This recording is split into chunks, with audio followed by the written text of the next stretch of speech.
प्रिय संस्कृत मित्राणी, नमा संस्कृता आर के संस्कृत स्टडी में आप सभी भाई बहनों का हार्दिक स्वागत अभिनंदन करते हुए आज हम महाकवि कालिदास द्वारा विरचित मेघदूत खंड काव्य के पूर्व मेघ में श्लोक नंबर 14 का वाचन करेंगे। इससे पहले हम लोगों ने देखा कि यक्ष मेघ से कह रहा था कि हे मित्र, पहले मेरे द्वारा बताए गए तुम अपने मार्ग को सुनो। जिस मार्ग पे तुमको यात्रा करनी है तो उस यात्रा वाले मार्ग को सुन लो। तत्पश्चात मैं तुमको अपने प्रिय और ऐसे मधुर संदेश जो कानों से पीने योग्य होंगे ऐसे संदेशों को मैं बतलाऊंगा। अब इस प्रस्तुत श्लोक में यक्ष मेघ को मार्ग समझाते हुए उसको बता रहा है कि जब तुम जाओगे तो तुमको लोग कैसे देखेंगे। और यह मंदाक्रांता छंद है। मंदाक्रांता छंद में संपूर्ण मेघदूत खंड काव्य निबद्ध है और यह दो खंडों में विभक्त है, पूर्व मेघ और उत्तर मेघ। पूर्व मेघ में यक्ष के द्वारा बताए गए संपूर्ण मार्ग का वृतांत होता है, जो वह मेघ को बताता है तुमको कहाँ जाना है, कैसे जाना है, कहाँ रुकना है, कहाँ बैठना है, सब कुछ बतलाया। उत्तर मेघ में बतलाया है अलकापुरी के सौंदर्य का वर्णन है। उसके बाद वह स्वयं अपनी अच्छेरी के सौंदर्य के बारे में बतलाता है और वहां पे अपने घर मकान के बारे में बतलाता है कि मेरा घर कैसे है, कितना सुंदर है, क्या क्या वहां देखने को तुमको मिलेंगे। कहीं ऐसा न हो कि मेरे संदेश को ले जाकर किसी दूसरे के यहाँ दे दें। तो बहुत भली बात उसको समझाता है। तो आइए मंदाक्रांता छंद में श्लोक नंबर 14 का वाचन करते हैं। मंदाक्रांता छंद का लक्षण होता है मंदाक्रांता जलधि सडगई भो न तो तात गुरु चे। मंदाक्रांता जलधि सडगई भो न तो तात गुरु चे। मंद मंद से अक्रांत रूप को धारण करने वाली यह मंदाक्रांता छंद है और मंदाक्रांता छंद में 4, 6 और 7 पर यति होती है। तो आइए देखते हैं कवि कालिदास जी का यक्ष क्या कह रहा है मार्ग बताते हुए उस मेघ को कि आद्रे श्रृंगम हरति पावना। आद्रे श्रृंगम हरति पावना केश्विदित्युन्मुखी दृष्टोत्साह चकित चकितम। दृष्टोत्साह चकित चकितम मोग्धा सिद्धांगना भी अस्थानाद अस्मात् सरस नीचुलादुत्पदोन्मुखम् दिङ्गनागा नाम पथि परिहरन् स्थूलहस्तावलेपा स्थूलहस्तावलेपा।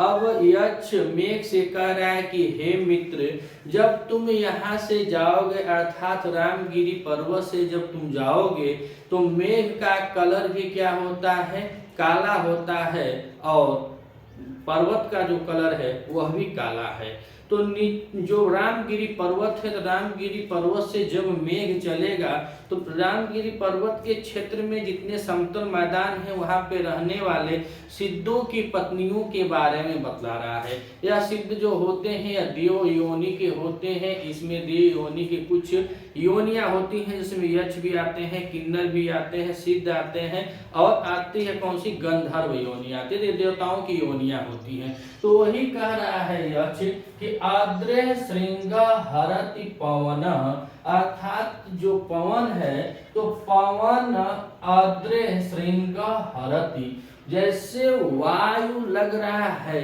वहां बता रहा है कि वायु तो पवन आद्रे श्रृंग हरति, वायु पर्वत की चोटी को हरति माने हरण करके ले जाते हुए कि स्विद किस्वित मतलब ऐसा क्या, वहां की जो है स्त्रियां वो अब देख रहे हैं तो कह रहे हैं कि जैसे मालूम पड़ेगा, यश कह रहा है कि तुमको जब लोग देखेंगे तो ऐसा महसूस होगा कि जो वायु है, वायु पर्वत की चोटी को लेकर जा रहा है क्या। इसमें क्या आश्चर्यचकित होकर कहेंगी कि ऐसा महसूस होगा कि जैसे पवन जो है वह वायु की चोटी, वायु की जो पहाड़ है तो पहाड़ की चोटी को, तो पहले चोटी ऊपर है, उसके बाद वहां पे मेघ ऐसे लटका हुआ, जैसा मेघ का कलर है वैसा पर्वत का कलर है। और जब दोनों वहां से चलेंगे ऐसे कलुआ कलुआ जब मेघ जाएगा तो नीचे से जो सिद्ध है उनको बता, जो सिद्धों की स्त्रियां हैं वह तुमको देखेगी कि और महसूस करेंगी कि ऐसा लग रहा है कि वायु जो है वह पवन की चोटी को ही लेकर जा रहा है, अर्थात तो ऊपर का हिस्सा जो होता है पर्वत का, तो पर्वत की चोटी को ही लिए जा रहा है। ऐसी कौन समझेंगी, तो नीचे कह रहे हैं कि दृष्टोत्साह चकिता चकितम मोग्धा सिद्धांगनाभि।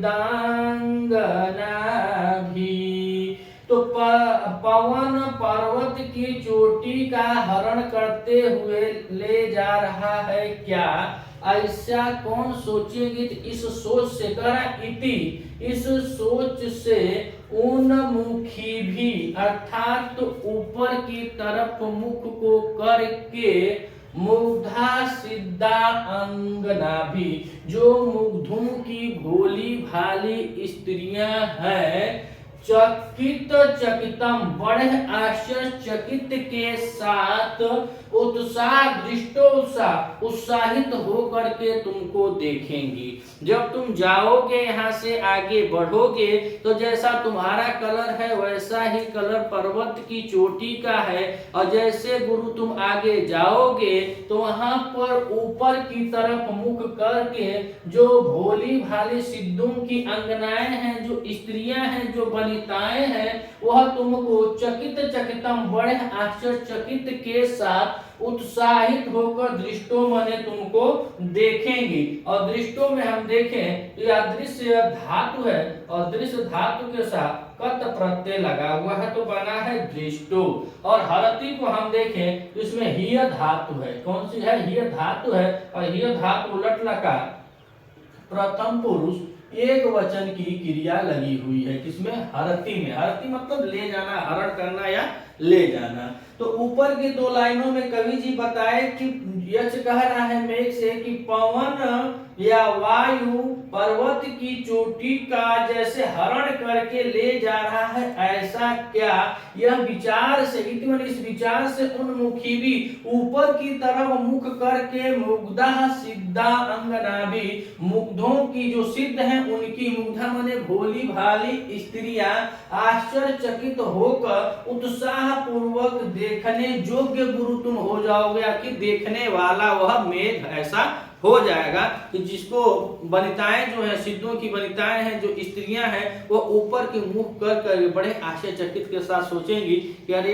देखो देखो तो मेघवा लग रहा है कि पर्वत की चोटियों को भी साथे लेके जा रहा है, देखो देखो ऐसा तुम लगोगे। यह कौन बता रहा है, यक्ष कह रहा है, किससे कह रहा है, मेघ से कह रहा है। इसमें यक्ष पूरा समझ जाइए कि यह यक्ष क्या ही पूरा वक्तव्य है मेघदूत खंड काव्य में। जैसे किरात अर्जुनियम में प्रथम सर्ग हम लोग पढ़े हैं, तो प्रथम सर्ग में युधिष्ठिर ने कहीं कुछ नहीं बोला है, 25-26 श्लोक तक बनीचर बोलता है, उसके बाद द्रौपदी जी बोलती हैं, और पूरे प्रथम सर्ग में युधिष्ठिर जी कहीं बोले ही नहीं है। ठीक उसी प्रकार या पूर्व मेघ हो या उत्तर मेघ हो, यह सब वक्तव्य यक्ष बोलता है, इसमें मेघ कहीं नहीं बोला है। तो यह यक्ष ही कह रहा है कि जब तुम जाओगे तो हम लोग देखेंगे तो बड़े आश्चर्यचकित होंगे, करीब बाप रे बाप, ये तो हवा का कर रहा है, ये पवन का कर रहा है, जैसे लग रहा है कि पर्वत की चोटी को ही लेते जा रहा है। और उसके बाद कह रहा है क्या, अस्थानाद अस्मात् सरस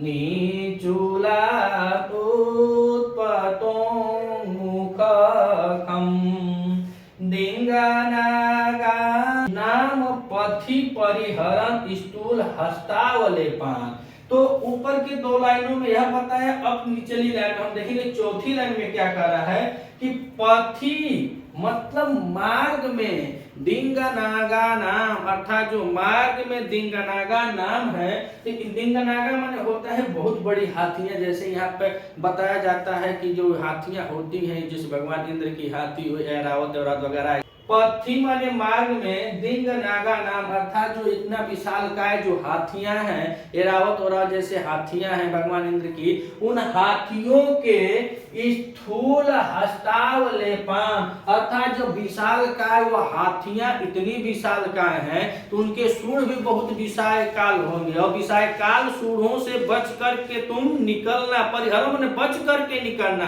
कहा है कि जब वो तुमको पकड़ लेंगी तो एक सूंडों से चापेंगी, बस तुम्हारा सब पानी वानी और सब फेंक दोगे, वहीं सब फेंक दोगे, बस हौर हो जाओगे। तो ये बता रहा है कि जब तुम जाना तो मार्ग में, पथी माने मार्ग में, दिंग नागा नाम जो श्रेष्ठ हाथियां हैं, उन हाथियों के स्थूल हस्तावलेपान अर्थात उनके मोटे मोटे जो सूंड हैं, उन सूंडों के प्रहारों से परिहरण माने बचते हुए, उन सूंडों के प्रहारों से बचते हुए तुम करना क्या, तो कह रहा है आगे अस्मात्। क्या कह रहा है? अस्मात् अर्थात जो पर्वत पर है वहां से उसको जाने के लिए कह रहा है कि अस्मात् सरस निचुला, अर्थात उस सरस मतलब, सरस निचुला मतलब होता है बेंत, जो बांस की प्रवृत्ति का होता है, बांस के जैसे ही होता है।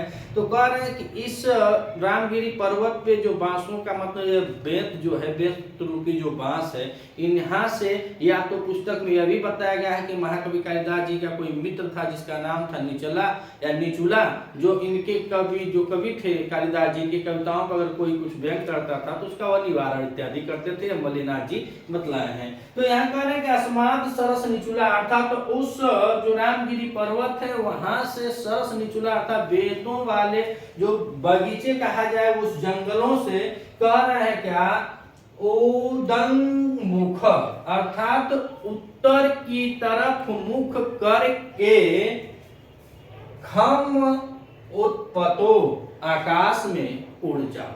तो कह रहे हैं कि अस्मात् सरस निचुला अर्थात इस सरस या बेत वाले जंगल से या बगीचे से या इस स्थान से कह रहे हैं कि उदंग मुखम उत्तर की तरफ मुख करके खम माने आकाश में उत्पत मन उड़ जाओ।